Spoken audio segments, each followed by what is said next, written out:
Israel போர் காரணமாக எரிவாயு தட்டுப்பாடு ஏற்பட்டுள்ளது. இந்த நிலையில் எந்தவித முன்னறிவிப்பும் இல்லாமல் வணிக பயன்பாட்டுக்கான சமையல் சிலிண்டர்கள் விநியோகம் நிறுத்தப்பட்டது.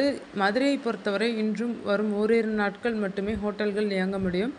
எரிவாயு சிலிண்டர்கள் விநியோகம் 2 நாட்களுக்குள் சீரடையாவிட்டால் 3வது நாள் முதல் ஹோட்டல்களை மூட நேரிடும்.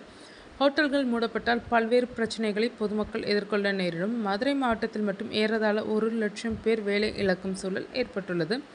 வணிக பயன்பாட்டுக்கான சமையல் சிலிண்டர்கள் விநியோகத்தை உடனடியாக சீரடைய செய்ய வேண்டியது என மதுரை ஹோட்டல் உரிமையாளர் சங்கத்தின் கோரிக்கை விடுத்துள்ளனர்.